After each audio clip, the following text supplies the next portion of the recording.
Om Shri Sai Ram. A very hearty welcome to you all children. So in the previous class we discussed about the impact of British rule in India.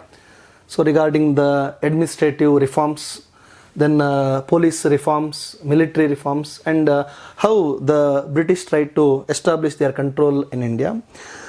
Also about the judicial reforms, also about Fausdari Adalat, Diwani Adalat. Regarding these things we discussed. So today we'll continue the next aspects which the British did.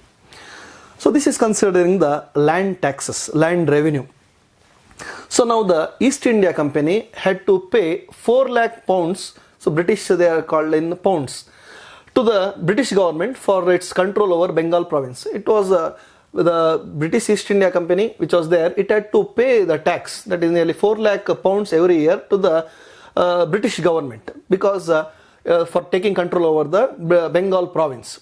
In order to fulfill this commitment, the company had to stabilize its financial interest in a secure manner. Hence it implemented the many new land tax policies because it wanted now financial stability, because it had to pay to the British government. If it had to pay to the British government, there should be a proper system. So what did the British do? The East India Company. So this permanent zamindari system, permanent zamindari, what is this? Zameen means land. So Lord Cornwallis, who was the governor, implemented a new land tax policy in Bengal and Bihar regions. In Bengal and Bihar region, he implemented this policy during the 1793 in order to generate steady revenue per annum.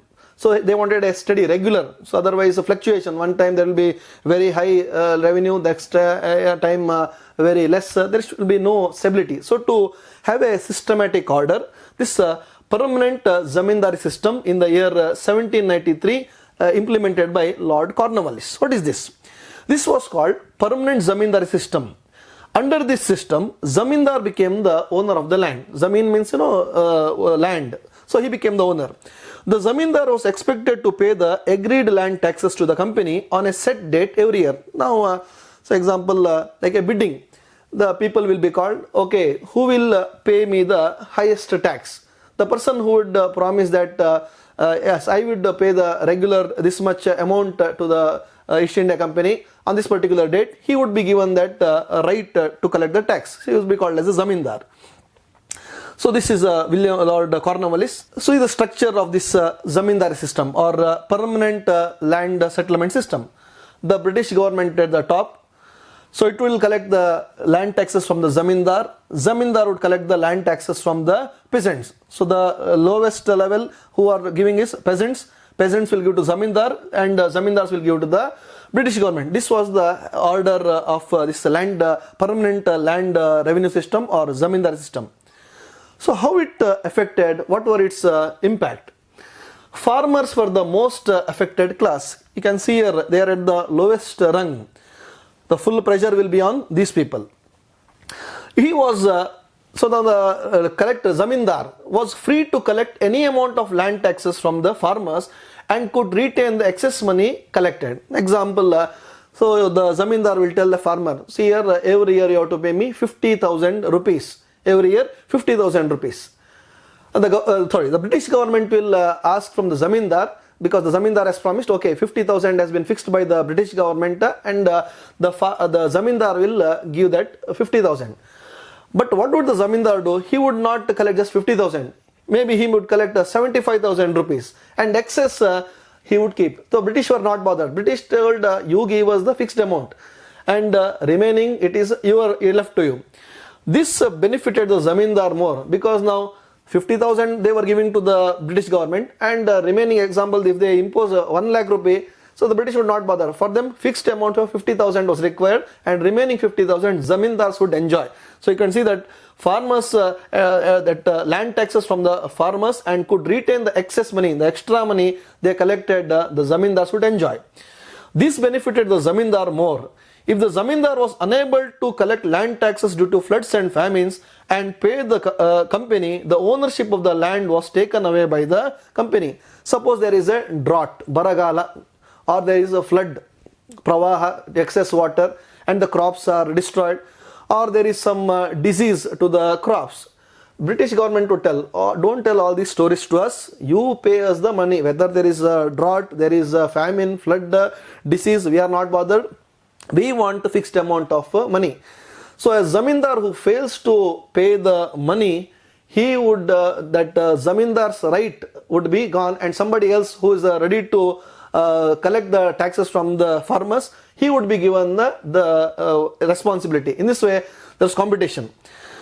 Both the zamindar and the company were benefited. So here the beneficiaries of this system was the company officials and the zamindars, and who were the most sufferers were the farmers, because they had no other option, and many became landless. Life of insecurity. The life of these peasants or farmers became very much insecure, unstable. This system created a new social group that aided the British. So a new group, that is the zamindars, were created to collect the taxes from the farmers. So on the top you can see the British, and the middle level zamindar, and the bottom most are the peasants or the farmers who are from whom the taxes are collected. The farmers, the farming laborers, workers suffered due to irregular working opportunities in the farming lands. So now they had the whole system got destabilized. They were exploited and had to lead a life of insecurity. Suppose they did not pay the tax, maybe due to flood, or maybe due to famine, or due to the failure of crops, due to some insect disease. So the zamindars were very hard-hearted. So they did not bother. So they told, so don't tell all these reasons, pay us the tax, otherwise your land is lost. This system, that is zamindari system or the permanent land revenue system, extended to Bihar, Odisha, Andhra and Varanasi, that is Uttar Pradesh regions later. So later on it was expanded. According to Charles Metcalfe, one of the authors, the Indian farmers were born in debt, debt means sala, born in debt, lived in debt, so also sala, that is and died in debt due to land tax policies of the British. So you can understand the condition of the farmers. So born in debt means his father has taken the loan, so the son has to pay, means when he is born he is also indebted. So here he is in debt, sala, then lives in poverty and again, and also dies. In this way, life of Indian farmers became very miserable. Next, another system of land revenue. So first we have discussed about zamindari system, also called as permanent land revenue system or permanent land settlement system. Next, second type is Mahalowari system, because different regions and at different points of time British changed these policies. What is this Mahalowari? The company government entered an agreement at the level of mahals. Mahals means taluks. Today what you call as taluks or blocks. So that was called as mahals. Mahal it is called. So it is called Mahalowari system. So the company government entered an agreement at the level of mahals with regard to payment of land tax in Uttar Pradesh. In many parts of Madhya Pradesh, Punjab and Delhi. In these areas of Uttar Pradesh, many parts of Madhya Pradesh, Punjab and Delhi, this is a Mahalowari system. So Mahal means taluk. So today we call taluks. R.M. Bayard and James, these two persons, James Thompson, were their idea of implementing this Mahalowari system. There were differences in implementation in the system from region to region. In a different region, this system was, though it was there, but the collection was a little bit different. The big and small zamindars were part of the system. So there were big zamindars, there were small zamindars. Big zamin land. Since the company officials fixed more land tax than the expected production from the fields, many zamindars had to lose their ownership of the lands. Now there is a small landowner, there is a big landowner, then the company official. Now, so for any tax collection, there should be a scientific method. Example, what is the fertility of the soil? Then is the water available? What is the harvest? Depending on this, the government has to collect the tax. Otherwise, if there is a, so to see, even today, the government has to see, suppose they want to collect the tax, okay, is there any flood, famine, or the crops have been lost due to different reasons, what is the fertility of the soil, is the water available? Based on all these scientific criteria, the government has to collect the tax. But here, there was no such thing. They fixed the tax, and the tax was very much high. So the production was very low of the crops, but the tax expected was very, very high, and so many landowners, small landowners, had to lose their lands. the marginal farmers, marginal means very poor farmers and agriculture laborers, workers who were dependent on these zamindars also suffered due to this. So many were there. Example, they were working in the field of zamindars. When the zamindar himself lost the land, so these workers who were working in that, they were also thrown out of the land. So this is a life of insecurity, instability. Next comes the third system of revenue collection called as Ryotori System. Ryot means Raita or the farmer. So Ryotori System was first implemented in Baramahal region by Alexander Reed.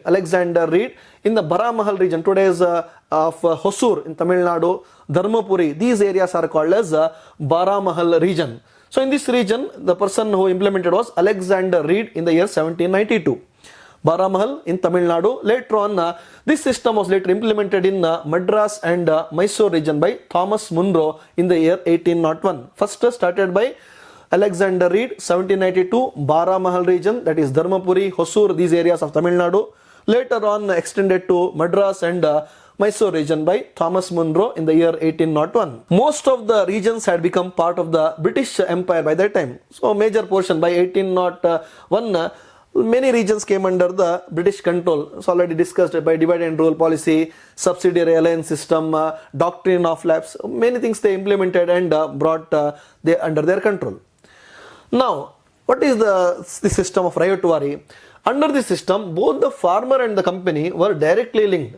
So earlier you can see zamindars were there. They would collect the tax. In the Mahalowari system, small landowners, big landowners, and then the revenue would be given to the British. But in this Ryotori system, direct dealing with the farmer. So here the farmer and the company were directly linked. The tiller means who tills the land, that is the farmer of the land, was recognized as the owner of the land. So now who is the owner? The farmer or the tiller of the land is the owner of the land. The owner had to pay 50% of produce as land tax to the company government. So suppose he produces 100 kg, in that 50 kg has to be given to the British government. That is the 50% of produce should be given to the company government. The land tax had 30 years tenure, means that was fixed. Okay, for 30 years contract.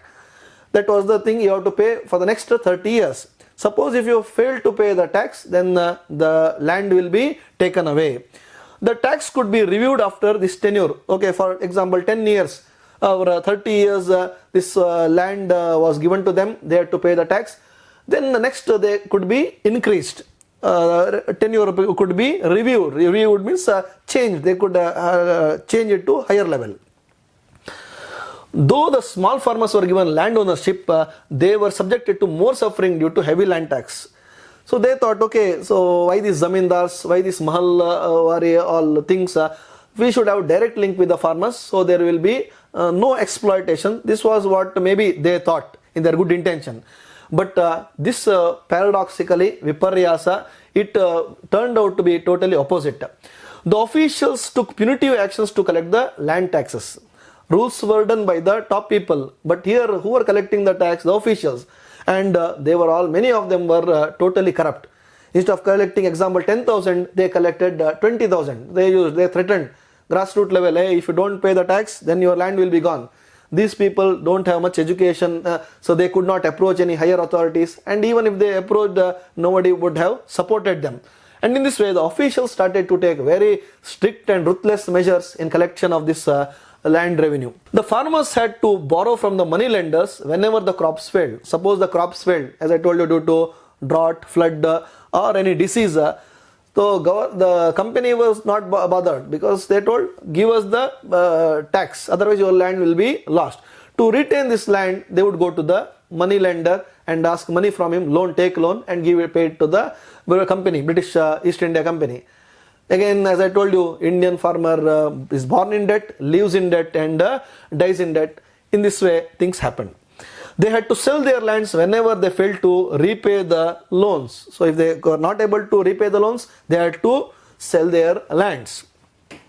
Though the company government claimed that the new system benefited the farmers, the irony means viparyasa, was that more farmers had to lose their lands due to this implementation.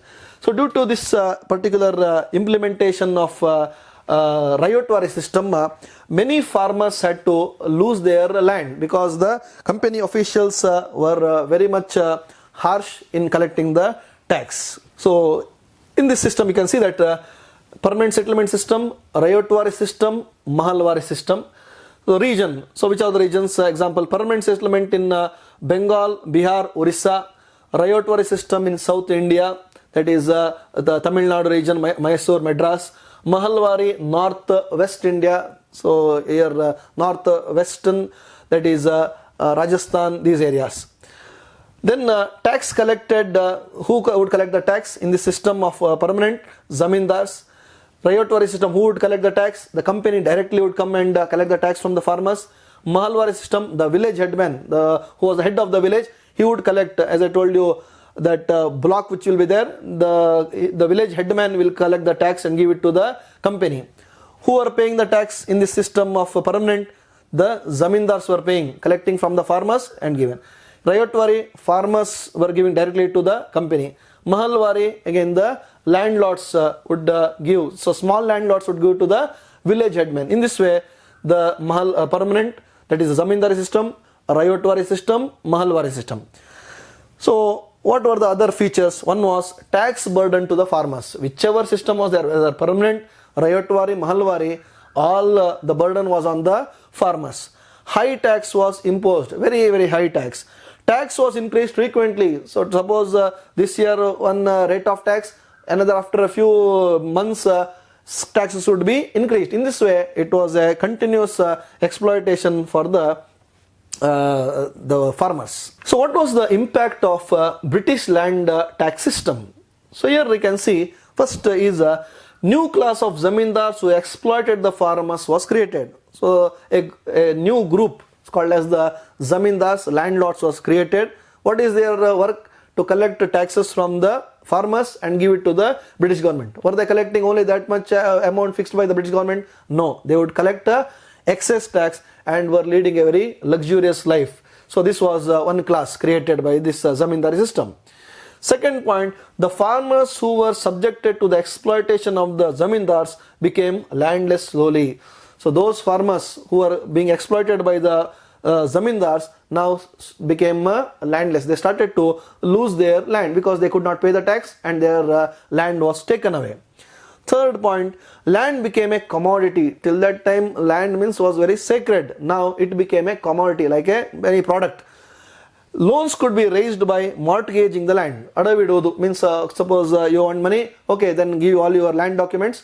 Based on that land documents, you would be given loans. So land became a commodity, like a product, which is for sale. Fourth point, many zamindars also had to mortgage their lands in order to pay the land tax. Now, as I told you in the previous slide, that British government did not care whatever the condition was there. They were expected a fixed amount of the income or the tax. If they failed, then their zamindari rights would be lost. So to maintain their zamindari rights, they had to mortgage. Mortgage means again keep it as a loan and pay the money.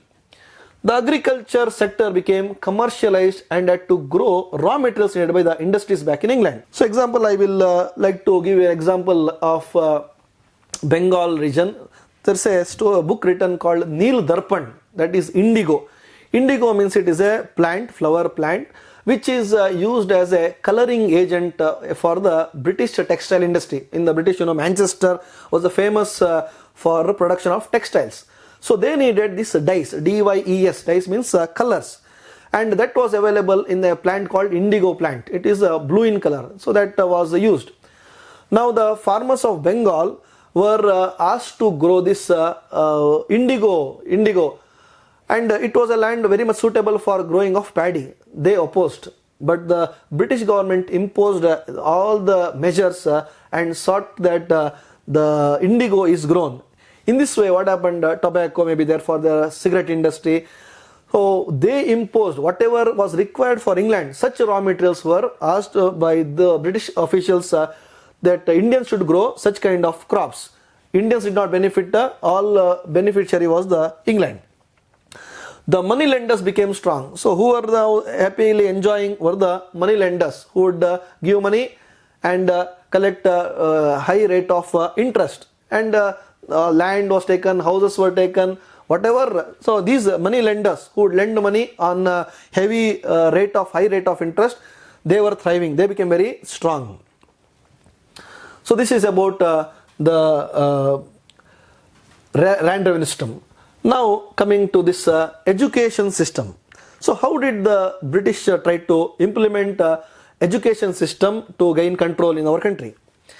The traditional education of India was in practice continuously. As you know, we had Gurukula system of education, where a small group of children, so when they are villages under one guru, they 10 to 15 children would be there. In this way, many Gurukulas were there, which was the knowledge was transferred from one generation to another generation. In this way, there was no any regular schooling as such, no four-wall classroom, no timetable. It was a different way of system.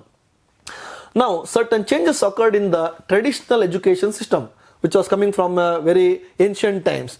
During the rule of Muslim kings, during the Middle Ages, so a lot of changes due to invasions and other things, India had to undergo a lot of changes. So naturally, education also had to undergo change. Later, new changes occurred during the British rule during 18th century. Now, British in a systematic way tried to bring a new education system. What is it? New schools were started for the children of British and Europeans living in India. Many British officials had come to India, so to manage the affairs. Many had come as traders. For their children, schools were started, and all the benefits were going to their children. Indians did not get any benefit from this.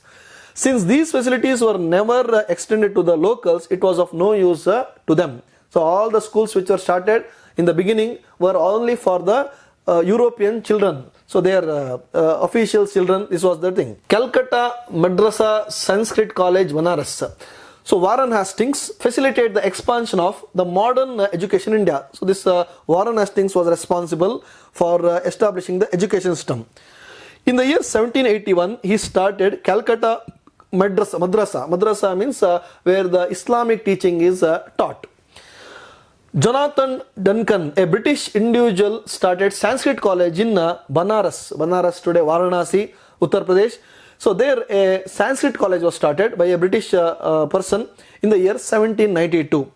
Because if they want to have control over India, first they have to learn our language. So when they learn our language, then they can understand what is going on in our minds. But it was Charles Grant who pressed for the universalization of British education in India. So this person by name Charles Grant, he recommended the British government that we should universalize our British or English education in India. Otherwise it is only confined to our official children.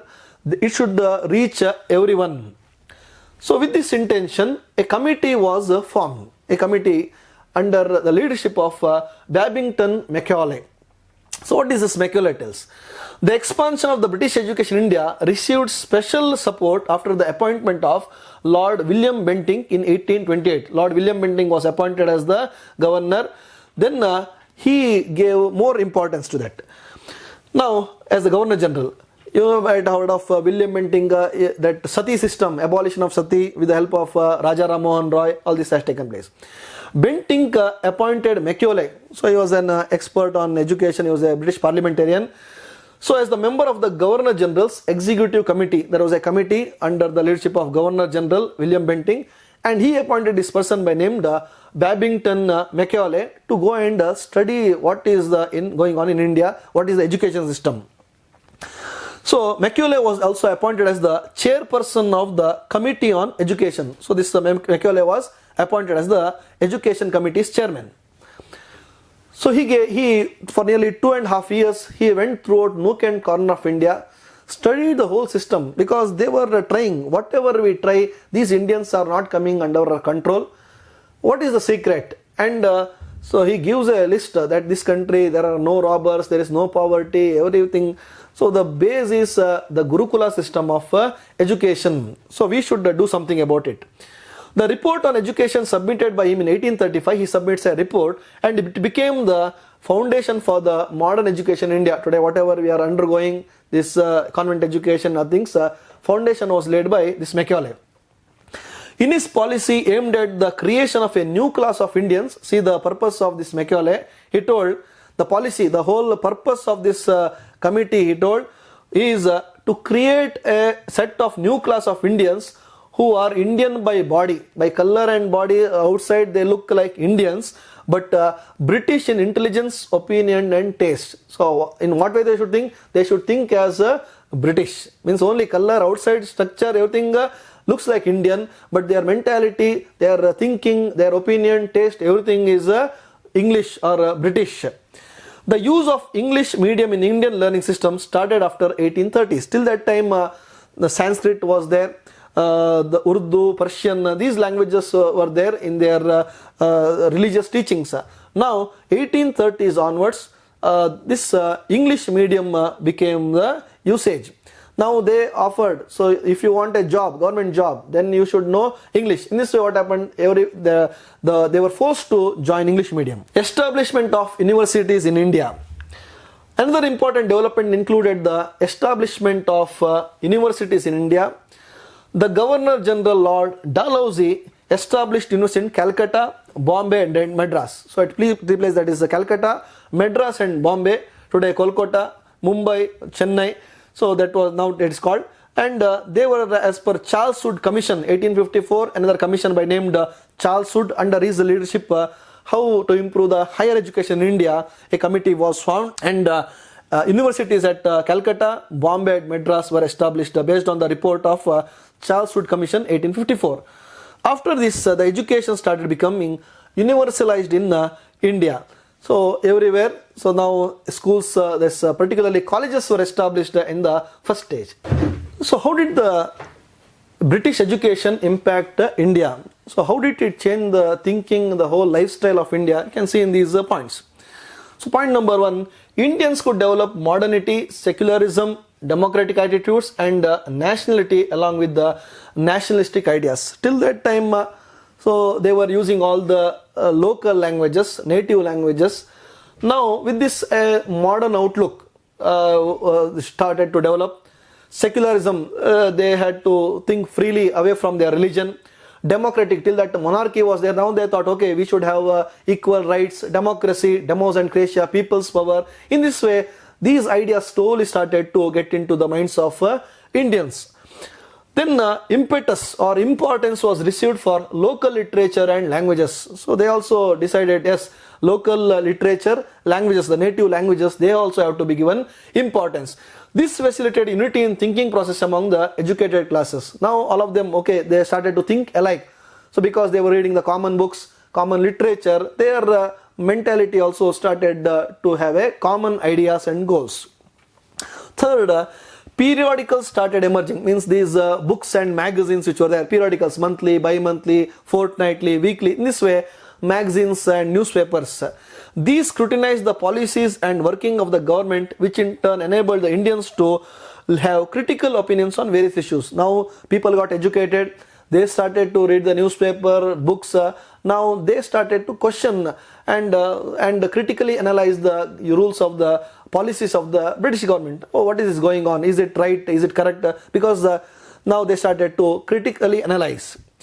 They had their own opinions. New social and religious reformation movements emerged. So Raja Ram Mohan Roy, so the abolition of Sati, Jyotiba Phule, like that many people now, women empowerment, women education, widow remarriage, abolition of untouchability. In this way, a lot of new ideas started to emerge because of education. The thoughts of thinkers like J.S. Mill, John Stuart Mill, Rousseau, who were responsible for the French Revolution, Montesquieu, Voltaire, brought fresh thinking in the minds of educated youth of India. So these people who were there, Rousseau, Montesquieu, all were the intellectuals of the French Revolution. They wrote through their literature the French against the Bourbon dynasty, and they were responsible for the bringing enlightenment among the French people. When Indian youths read about the literature about Rousseau, Montesquieu, Voltaire and great philosophers, they started to think, yes, we have to change our society. A great change was brought. The freedom struggles that were taking place across the globe influenced the Indians also. The Indians read about the Italian unification, about the German unification, French Revolution, liberty, equality, fraternity. Now these things went into the minds of Indian youth who had access to English knowledge and English literature. All this had a great impact. So British might have done for their own purpose, but it turned out to be a blessing in disguise to Indians. Indians could understand and appreciate their rich tradition. Now they started. So what is this? Our tradition also is very much great, and they started to appreciate their own Indian rich tradition, because now they started to think very rationally. Like this, the new thinking and cultural perception that emerged due to the British education system created a new generation of Indians with progressive attitudes. So now there were two groups. One was thinking like British, another critically started to analyze what is the real Indian culture and tradition, and started to give importance to these things. These were the things that is different reforms have taken place. That is maybe the land revenue system, zamindari, Mahalowari system, Ryotori system, the advantages and disadvantages you have seen. Then you have seen about how it impacted the life of Indian farmers, a life of insecurity to all the peasants. Then the Mahalowari, Ryotori, zamindari systems. Then we discussed about the education system, the Wood's dispatch, then about Macaulay's report, and establishment of Sanskrit college, madrasas, then how it impacted Indian thinking and establishment of universities in India. In this way, what all the different impact it had on Indians we have discussed. So next we'll meet you again. Thank you. Sai Ram.